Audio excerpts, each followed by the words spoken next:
जब यह कंपनी के दूसरे चरण में प्रवेश कर रही है और चीजें फिर से शुरू हो रही हैं। इसका मतलब है कि जिन खातों के बारे में हम अभी बात कर रहे हैं, वे आय उत्पन्न करना शुरू कर देंगे, चाहे आप इसे खुद करें या कंपनी के माध्यम से या किसी भी तरह से। तो ये कंपनी वास्तव में उन कुछ कंपनियों में से एक है जिनसे मैं अपने ऑनलाइन करियर में मिला हूँ। यूओ सैम जो एक स्थिति ये इनको आगे बढ़ाने की अनुमति देती है।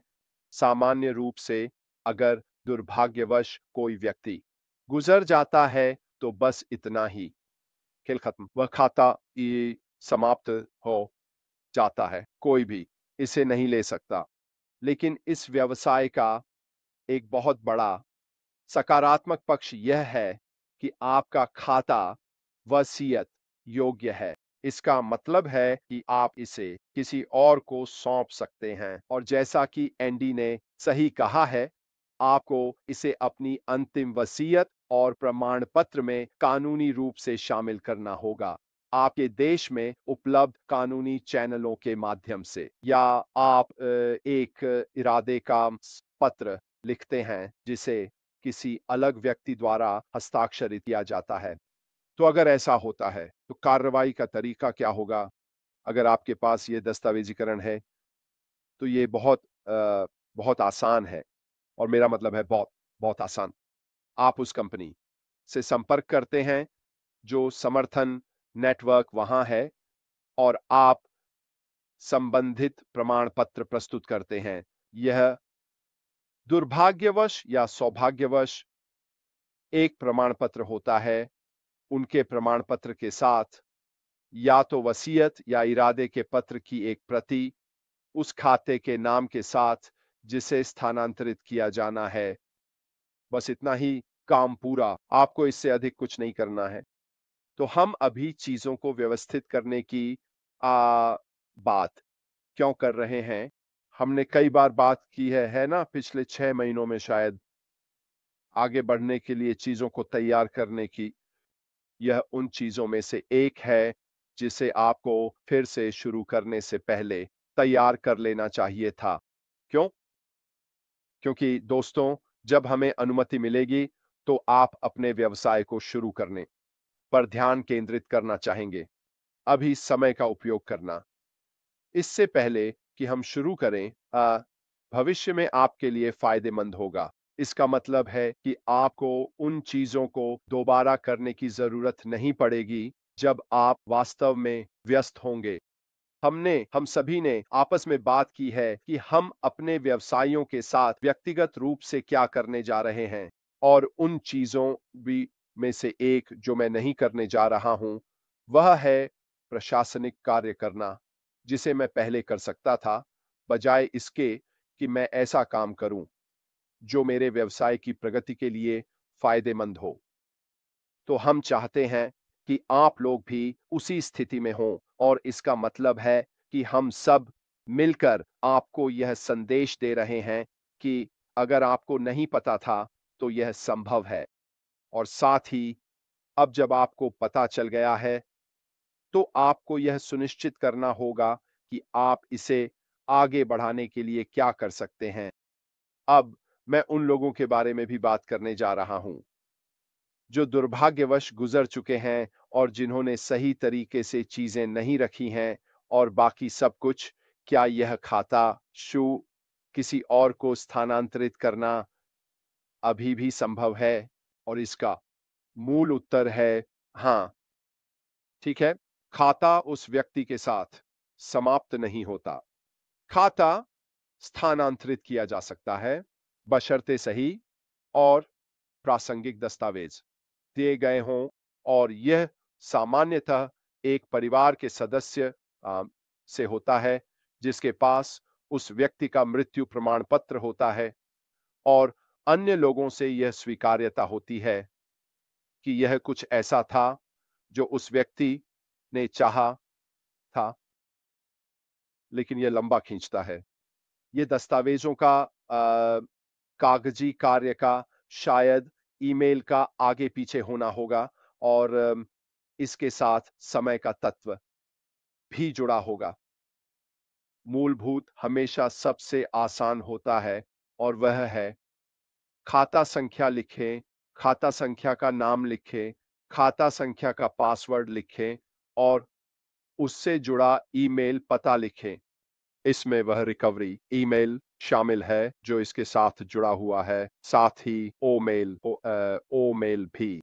यदि आप उस व्यक्ति को जिसके पास खाता है, ये चीज़ें लिखने के लिए कह सकते हैं और आपके पास ये चीज़ें हैं, तो भी बिना उ इरादे का पत्र या वसीयत के, आप फिर भी मृत्यु प्रमाण पत्र के साथ इसे सही व्यक्ति को स्थानांतरित करवा सकते हैं। इसलिए हम आप सभी को प्रोत्साहित करते हैं कि यह सुनिश्चित करें कि यह व्यवस्था की गई है, जबकि हमारे पास अभी समय है। यह सचमुच 10-15 मिनट का समय लेगा बस इन चीजों को लिखने के लिए। आप वास्तव में अपने प्रियजनों के लिए पत्र लिख सकते हैं यदि आप चाहें, ताकि सब कुछ वहां हो और सचमुच आपको बस इसके नीचे हस्ताक्षर करना है, बस इतना ही। और फिर इसे एक सुरक्षित स्थान पर रखा जा सकता है ताकि हम आगे बढ़ सकें। मैं बस इस पर खत्म करने जा रहा हूं। मैं हूं नहीं, मैं ये नहीं कहने जा रहा कि मुझे यकीन है, लेकिन मुझे पता है कि बहुत बहुत से लोग हैं। अपना माइक अनम्यूट करो, रेड। नहीं, वे ऐसा नहीं कहने जा रहे हैं। वे कहने जा रहे हैं, मुझे यह करने की आवश्यकता क्यों है जब मैंने अभी तक कोई पैसा नहीं कमाया है? वही, मुझे इस रास्ते पर क्यों जाना चाहिए जब वास्तव में बर्तन में कुछ भी नहीं है? मैं क्यों परेशान करूं? ऐसा करने की क्या जरूरत है? ये कुछ ऐसा ही है जैसे आपके जीवन काल में कई कंपनियां जो शून्य से नायक बन गई हैं। हमारी कंपनी में भी वही क्षमता है कि वह ऐसा कर सके। यदि आप इसे अभी नहीं करते हैं और आप किसी ऐसी स्थिति में फंस जाते हैं जहां आप अन्य चीजों पर ध्यान केंद्रित कर रहे हैं और यह आपके दिमाग से फिसल जाता है, या आप इसे नहीं करते हैं और बाकी सब कुछ, जितना अधिक ओह वित्त उस खाते में होता है, जितना बड़ा यह होता है, उतना ही एक खदान क्षेत्र बन जाता है इसे स्थानांतरित करने के लिए। क्यों? क्योंकि दुर्भाग्यवश दोस्तों, जब पैसे की बात आती है, तो यह आश्चर्यजनक है कि लोग इन चीजों को होने देने में कितने कठिन हो जाते हैं। जब इसमें शून्य शामिल होता है, सही है, तो कोई परवाह नहीं करता। जब इसमें सचमुच लाखों या यहां तक कि करोड़ों शामिल होते हैं, तो बहुत से लोग परवाह करने लगते हैं। और आप जो नहीं करना चाहते हैं वह यह है कि आप ऐसी स्थिति में हो जहां आगे चलकर, आज आपने कुछ नहीं किया जब आपको करना चाहिए था, आपको इसके बारे में बताया गया था, आपने कोई ध्यान नहीं दिया, आपने नहीं सोचा था कि यह इतना बड़ा होगा, यह इतना बड़ा हो गया है। और फिर अचानक आपके पास चाची चाचा पड़ोस के फ्रेड आकर कह रहे हैं, उसने मुझे कहा था कि जब वह चला जाएगा तो मैं इसे ले सकता हूं। और उस कागज के बिना, अ, उस पत्र के बिना, वसीयत में इसके बिना, आप अन्य लोगों के साथ एक कानूनी लड़ाई लड़ रहे हैं, क्योंकि वे कह रहे हैं कि उनके पास इस खाते को संभालने का अधिकार था जब वह व्यक्ति मर गया। तो मैं आपको छोड़ता हूं। ठीक है, 2FA कुछ ऐसा है जिसका मैं हमेशा अपने फोन पर उपयोग करता हूं। मेरे पास यह पासकोड और या चेहरे की पहचान के साथ है। अब 2FA मेरी राय में एक बिल्कुल आवश्यक चीज है। ठीक है, मैं अगर आप अपनी सुरक्षा के बारे में गंभीर हैं, तो 2FA का उपयोग करें। आप या तो गूगल क्रोम के साथ प्रमाणीकरण का उपयोग कर सकते हैं जहां यह यादृच्छिक संख्याएं उत्पन्न करता है, या आप अपने फोन का उपयोग कर सकते हैं जो मैं करता हूं। दो तरीके। एक है, जाहिर है, मेरी पत्नी को मेरे फोन का पासवर्ड पता है। ठीक है, इसलिए वह मेरे फोन तक पहुंच सकती है अगर उसे 2FA के लिए कुछ भी सत्यापित करना हो, क्योंकि वह फोन खोल सकती है, कोड आ जाएगा। लेकिन यहाँ एक और बात है, आमतौर पर 2FA पर एक क्षमता होती है कि वह उस खाते से जुड़े ईमेल पर एक पुनर्प्राप्ति व पासवर्ड भेज सके। और अगर आपके मामले में जीन उस खाते को रीसेट करने की आवश्यकता है, तो यह ईमेल के माध्यम से होगा, ताकि वहां 2FA को रीसेट किया जा सके। तो वहां हमेशा एक तरह का रास्ता होता है, अगर ये समझ में आता है। एक प्रकार का एक दोहरा तरीका है प्रमाणित करने का। लेकिन निश्चित रूप से अगर आप अपनी ऑनलाइन सुरक्षा के बारे में गंभीर हैं, तो 2FA ही सही तरीका है। और जब हम इस बारे में बात कर रहे हैं, वैसे अगर किसी को कभी किसी कंपनी से ईमेल मिलता है जिसमें लिखा होता है, आप हमने देखा है, हमने देखा है, वे कौन से शब्द इस्तेमाल करते हैं? हमने असामान्य नोटिस किया है, सामान्य कार्रवाई या सामान्य उपयोग या गतिविधि। लोग आपके खाते की गतिविधि में जाने की कोशिश कर रहे हैं। इस लिंक पर क्लिक करें इसे रीसेट करने के लिए या यह जांचने के लिए कि यह क्या है। मत करो, ठीक है? अगर आपको किसी कंपनी से वह ईमेल मिलता है, तो कंपनी के पते पर जाएं, ठीक है?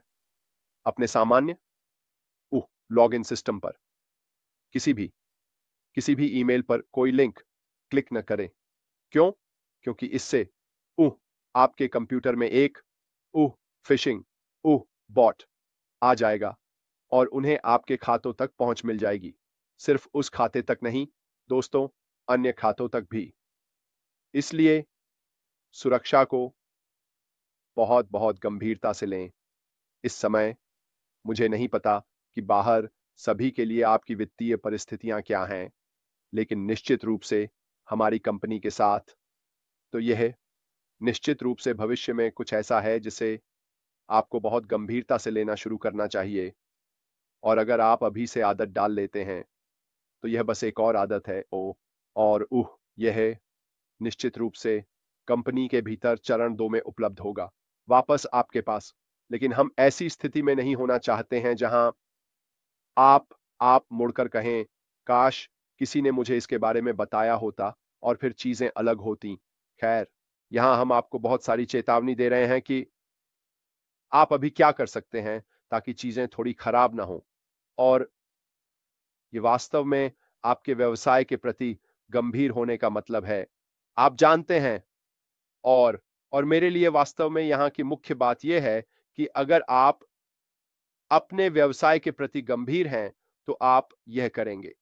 ये थोड़ा ऐसा है, आप में से कितने लोगों ने पहले ही लिख लिया है? अगर आपके पास कई खाते हैं, तो आप में से कितने लोगों ने एक कागज के टुकड़े पर अपने सभी खाता नंबर, अपने सभी पासवर्ड संबंधित दस्तावेजों के साथ लिख लिए हैं और उसे सुरक्षित में रख दिया है? आप में से कितने? और मैं शर्त लगाता हूं, मैं यह भी नहीं कहूंगा कि आप में से 50% लोगों ने यह किया है। लेकिन अगर आप इसके प्रति गंभीर हैं, तो आपने यह किया होगा या आपने किसी को बताया होगा, इसे कहीं रख दिया होगा या जो भी हो। यह जीवन को आसान बनाता है, ठीक है? आप इसे एक बार करते हैं, जीवन को आसान बनाता है, बाकी सब कुछ। अगर ऐसा नहीं है, तो आप मेरे जैसे बन जाते हैं और लगभग रोजाना उन लोगों के ईमेल प्राप्त करते हैं जो अपने खातों तक पहुंच नहीं पा रहे हैं, क्योंकि मैंने यह खो दिया, मैंने वह खो दिया, बाकी सब कुछ। इसकी कोई आवश्यकता नहीं है और यह वास्तव में लोगों के अपने व्यवसायों के प्रति गंभीर न होने के कारण है। जैसे लोग कहते हैं, मेरा जीमेल खाता जिससे मैंने कंपनी के साथ पंजीकरण किया था, अब सक्रिय नहीं है। 2 पूरे साल एक जीमेल बिना सक्रिय हुए चलेगा ही, इससे पहले कि वह रिकवरी मोड में चला जाए। 2 साल। अब हाँ, आप तर्क कर सकते हैं कि हमारे कुछ खाते शायद 2 साल की उस अवधि के दौरान निष्क्रिय हो गए हैं और लोगों ने उस खाते से एक भी ईमेल नहीं भेजा है। यही आपको करने की आवश्यकता है। 2 साल के भीतर आपको बस इतना करना है कि उस खाते से अपने खाते में एक ईमेल भेजें और फिर आप अगले 2 साल के लिए तैयार हैं। यह लोग अपने खातों के प्रति गंभीर होने का संकेत है।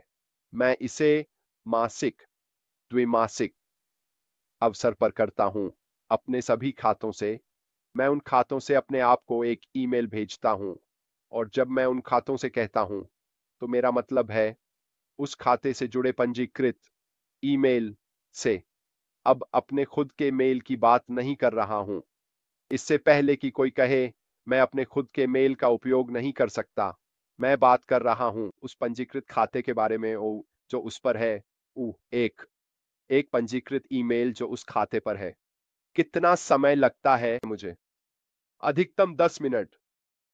और फिर मुझे पता होता है कि मेरे खाते सुरक्षित हैं। तो मैं ऐसा क्यों करता हूं? क्योंकि मैं इस बारे में गंभीर हूं। मेरे खाते